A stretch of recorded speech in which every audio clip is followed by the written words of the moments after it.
What up, everybody, and welcome back to another episode of Funboxing with Will. I'm your host, Will, with H2O Co. Film and Photos, and today we're going to be talking about top-down camera setups and how you can build one on a budget. So let's get into this video.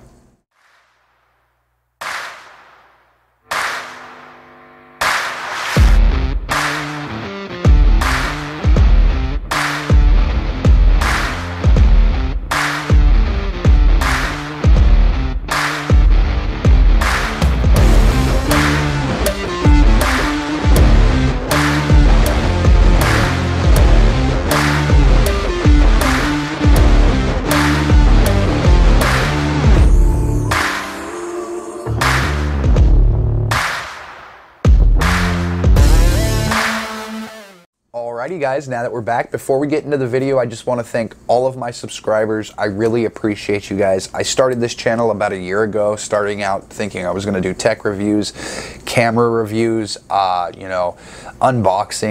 just tutorials on different camera filming techniques, pretty much anything around filmmaking.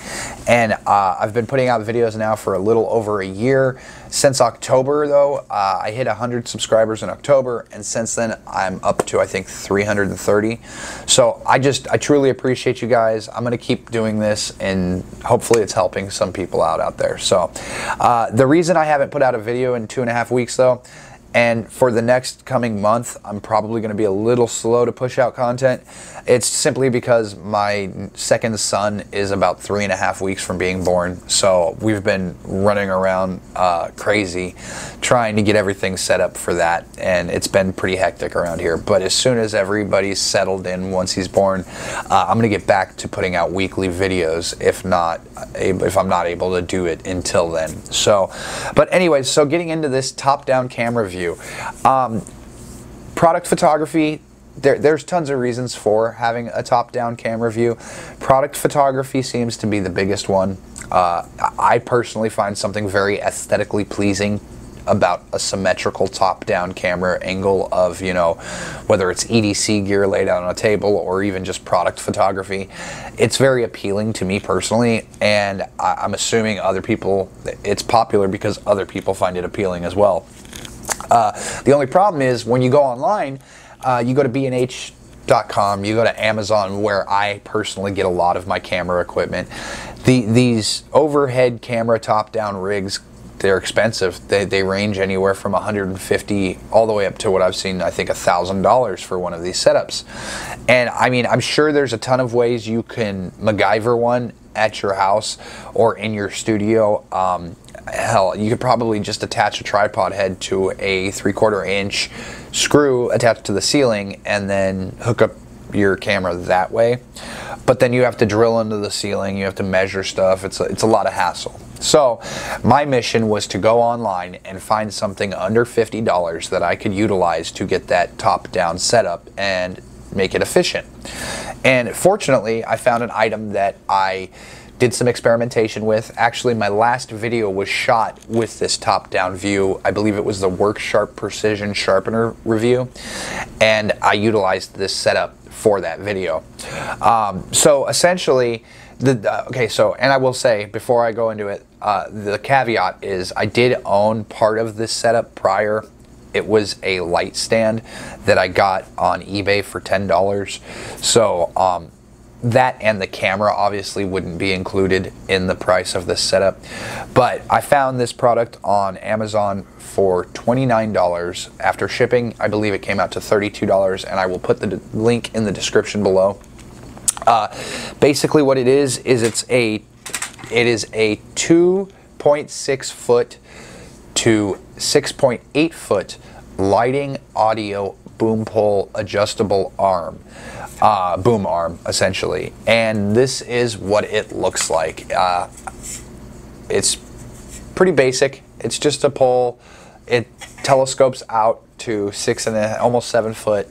It's got this loop on the back, and with it comes included with they call it a sandbag, but it's pretty much just a drawstring, zip-tied kind of nylon bag. Very useful though.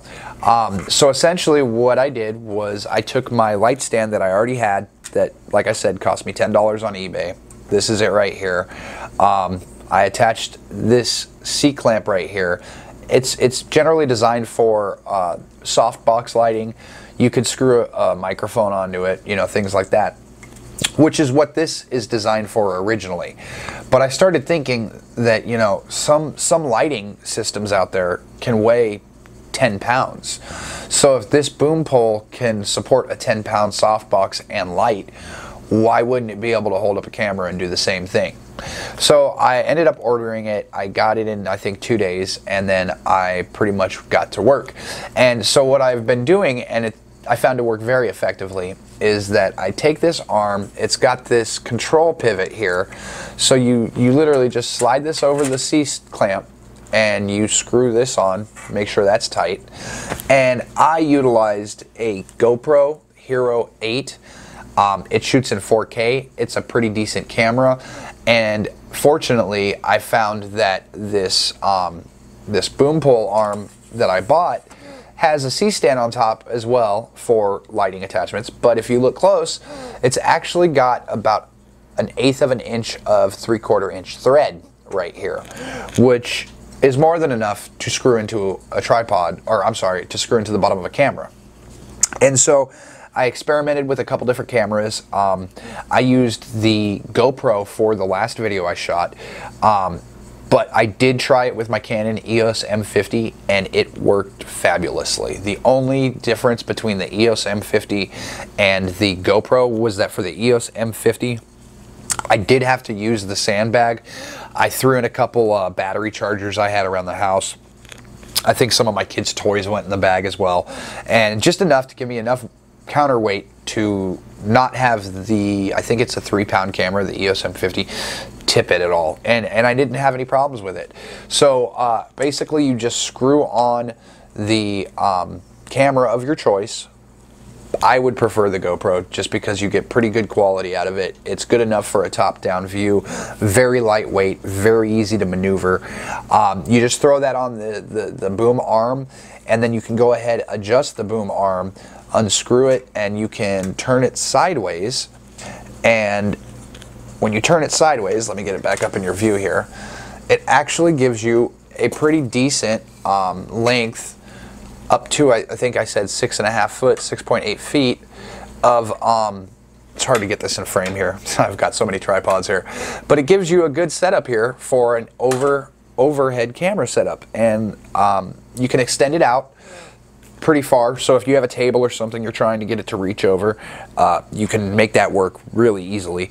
And it just was really effective for me. It worked great. It was under $30, like I said.